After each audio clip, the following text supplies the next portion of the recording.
Shalom semuanya, dengan Devora Batya di sini.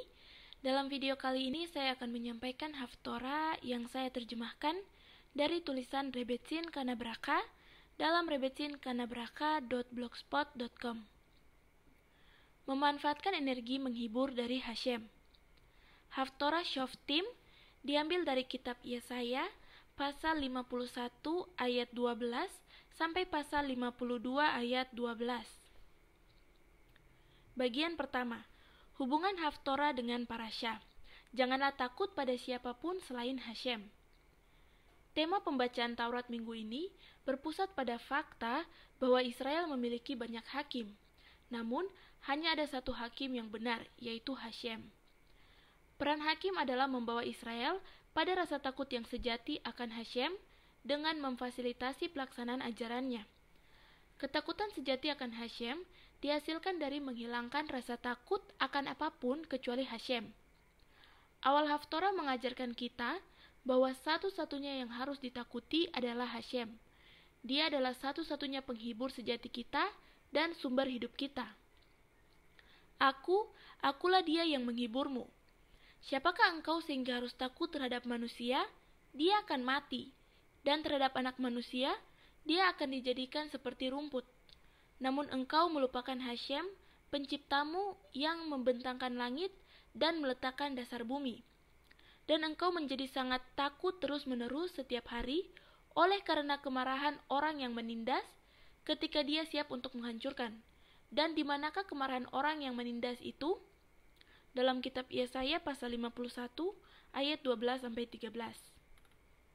Malbi membedakan antara kata yirah, kagum, dan kata pakat, takut.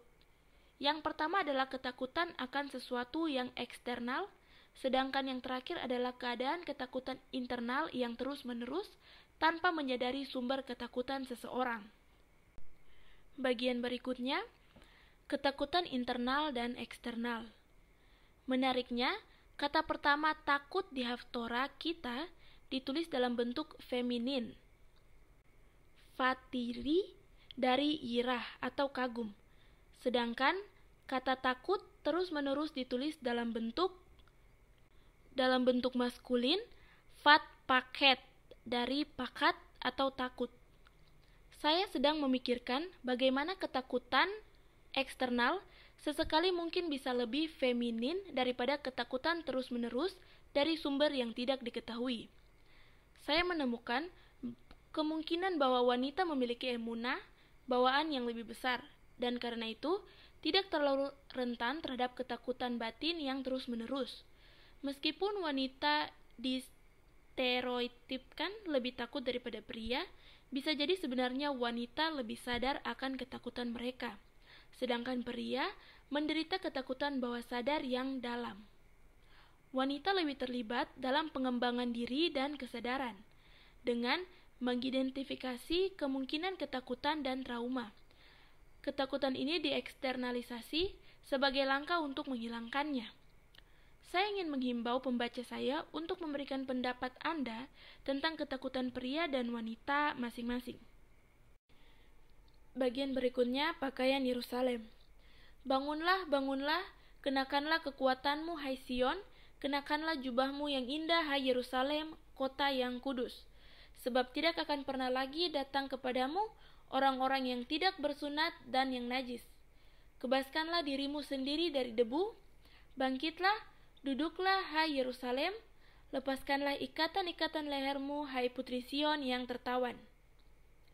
Bagian dari lagu Kabbalat Shabbat, Lecha Dodi, diambil dari dua ayat Haftorah kita. Hidna ari me'afar kumi, lifshi bigdei tif artek ami. Singkirkan dirimu dari debu, bangkitlah, kenakan pakaian kemegahan bangsaku. Kami menyambut Shekinah pada Jumat malam dengan membangkitkan diri kita sendiri dan seluruh orang Yahudi untuk membersihkan debu dari realitas duniawi minggu ini, agar kita, komunitas kita, dan seluruh dunia dapat berdandan secara spiritual dengan kemegahan pakaian Sabat. Sama seperti kita mempersiapkan Sabat setiap Jumat, sekarang, selama era Mesianik, kita perlu mempersiapkan perayaan besar Masyiach ketika semua realitas akan menjadi Syabat. Itu mengingatkan saya pada aula pernikahan raksasa yang sedang dibersihkan tanpa noda dan didekorasi untuk pernikahan yang sangat istimewa. Sama seperti wanita rumahan yang terlibat dalam persiapan Sabat, wanita memiliki peran kunci dalam mempersiapkan Sabat kosmik dunia melalui pengembangan diri dan penyembuhan spiritual. Untuk menjadi siap berdandan dalam neshama yetira kita, tingkat kesadaran Sabat atau penebusan yang lebih tinggi, kita harus menghilangkan penyumbatan dari jiwa kita. Kita perlu bertanya pada diri sendiri, debu apa yang ingin kita bersihkan sendiri? Debu mana dalam hidup saya yang menyumbat pembuluh darah saya dari saluran murni untuk menerima kehadiran Hashem? Noda debu manakah di jendela jiwa saya yang menghalangi saya untuk memahami Hashem dengan kesadaran dan kejernihan penuh? Saat kita menyapu dan mengepel pada hari Jumat sore, mari kita bekerja secara mental untuk menghilangkan rasa takut, stres, amarah, dendam, dan sisa kesedihan yang menghalangi jiwa kita untuk bersinar sepenuhnya. Bagian berikutnya, pakaian bagian dalam dan luar Israel. Bersiap untuk perjamuan Masyiach membutuhkan 2 tahap, sebagaimana tercermin dalam persiapan Sabat kami. Untuk menghormati Sabat, pertama-tama kami mandi dan kemudian mengenakan pakaian Sabat kami. Demikian pula di era Mesianis. Hanya setelah membersihkan debu spiritual kita, kita siap untuk mengenakan pakaian kesucian kita. Kita perlu menyembuhkan luka masa kecil kita dan menghilangkan emosi negatif dan midot atau ciri-ciri karakter untuk menerangi dunia dengan cahaya jiwa kita. Malbim membedakan antara pakaian dalam dan luar Yerusalem. Sion mengacu pada kota Daud yang perlu didandani dengan kekuatan batinnya, bait suci, Sanhedrin, dan kerajaan. Namun Yerusalem yang mengacu pada kota umum akan mengenakan pakaian luar untuk kekayaan dan kesuksesan. Sion dan Yerusalem adalah cerminan dari realitas dalam dan luar setiap individu Yahudi. Pikiran, ucapan, dan tindakan adalah pakaian jiwa kita. Dengan menyempurnakan pakaian dalam ini, kita menjadi saluran murni untuk Shefa atau kelimpahan Hashem untuk menerima pakaian luar berupa kekayaan dan kesuksesan.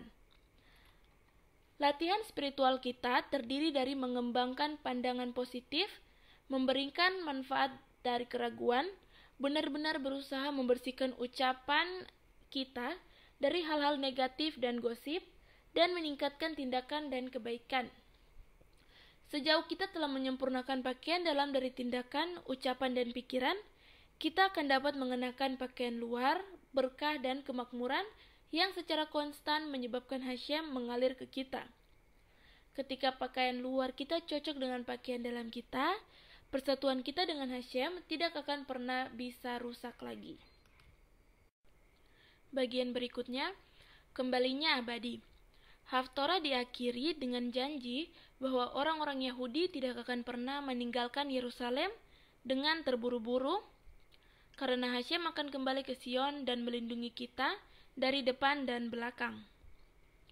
Rabbi David Siegel menjelaskan jaminan yang diberikan Hashem kepada Israel melalui sebuah perumpamaan. Seorang raja menjadi marah pada ratunya dan mengusirnya dari istana. Setelah beberapa waktu, dia mempertimbangkan kembali tindakannya dan memberitahukan niatnya untuk menikah lagi. Dia setuju dengan syarat dia menggandakan jumlah ketubahnya atau tanggung jawab keuangan suami kepada istrinya. Ini adalah perumpamaan tentang hubungan antara Hashem dan orang-orang Yahudi. Hubungan awal kami dengan Hashem terjalin saat menerima Taurat di Gunung Sinai. Pada saat itu, Hashem menampakkan diri kepada bangsanya dan mengatakan, "Aku adalah Hashemmu." Setelah itu, perilaku orang-orang Yahudi begitu tidak bisa dimaafkan, sehingga Hashem menolak kami dan mengasingkan kami dari Sion. Namun, pada saat penebusan, Hashem ingin bersatu kembali dengan Israel. Terlepas dari kegagalan kita dalam hubungan sebelumnya, Hashem berjanji untuk meningkatkan wahyunya yang akan menjamin hubungan yang langgeng dengan umatnya yang tercinta. Bagian berikutnya, memahami Hashem dengan kejernihan yang diperbarui. Di akhir Haftorah, Hashem menyampaikan komitmen barunya yang luar biasa kepada kita. Betapa indahnya kaki Dia di atas gunung yang membawa kabar baik tentang kedamaian, memproklamirkan kebaikan dan keselamatan, berkata kepada Sion, Tuhanmu telah datang untuk memerintah. Suara orang-orang yang menyaksikan itu terdengar, mereka meninggikan suara mereka serempak dan bernyanyi, karena mereka akan bertemu langsung. Hashem kembali ke Sion. Dalam kitab Yesaya pasal 52 ayat 7-8. Orang bijak kami menjelaskan bahwa sampai titik ini, hampir tidak mungkin untuk melihat kehadiran Hashem dengan kejelasan yang sempurna. Namun, di era Masyiach, semua kendala akan dihilangkan. Baal Haturim dalam komentarnya menjelaskan, untuk Bamidbar pasal 14 ayat 14, menggemakan konsep ini dan membedakan pengalaman Israel di Gunung Sinai ke era Mesianik. Ketika Hashem memulai hubungan ini dan menyatakan, Aku adalah Hashemmu, wahyu itu begitu luar biasa sehingga kami tidak mampu mempertahankan kesadaran kami sepanjang pengalaman itu. Nyatanya, orang bijak kita mengungkapkan bahwa kita secara ajaib dihidupkan kembali setelah setiap perintah. Namun, di era Masyiach, kapasitas spiritual orang-orang Yahudi akan sangat meningkat dan kita akan mampu melihat Hashem dengan sangat jelas. Inilah arti dari kata-kata Haftorah minggu ini. Karena mereka akan saling berhadapan, Hashem kembali ke Sion. Kembalinya Hashem akan sangat nyata, sehingga kita pantas merasakan kehadirannya dengan kejernihan yang sempurna, dan bisa dikatakan menatap langsung mata Hashem. Bagian terakhir dari Haftorah kita, hubungan kekal dua sisi. Debu spiritual kitalah yang mencegah kita untuk sepenuhnya menyerap wahyu Hashem, bahkan di Gunung Sinai ketika Dia menyatakan, Akulah Hashemmu, di dalam Keluaran pasal 20 ayat 2. Namun, penderitaan pengasingan bersama dengan pembersihan sabat spiritual kita mempersiapkan kita untuk menyerap wahyu baru dalam bentuk yang sepenuhnya. Oleh karena itu, selama era Mesianik, orang-orang Yahudi akan dipersiapkan dengan sempurna untuk menerima kehadiran Hashem dengan kesadaran penuh. Hubungan kita dengan Hashem tidak akan lagi sepihak, seperti selama Matan Torah. Haftorah kami dibuka dengan ekspresi ganda dari nama Hashem. Dengan ungkapan ini, Aku dan Aku sendiri, Hashem, memberitahu kita bahwa hubungan yang akan datang akan bersisi ganda. Ini mencerminkan wahyu sempurna Hashem serta penerimaan total orang-orang Yahudi. Wahyu yang diperbarui akan membangun ikatan yang kekal antara Hashem dengan umatnya. Mata Hashem, tingkat wahyunya, dan mata kita, persepsi kita tentang kehadiran Hashem, akhirnya akan cocok. Kita kemudian akan memiliki kapasitas untuk menikmati hubungan abadi yang paling akhir dengan mitra dan ayah sejati kita di atas. Terima kasih sudah mendengarkan. Apabila konten ini memberkati Anda, jangan lupa subscribe, like, dan komen. Shalom.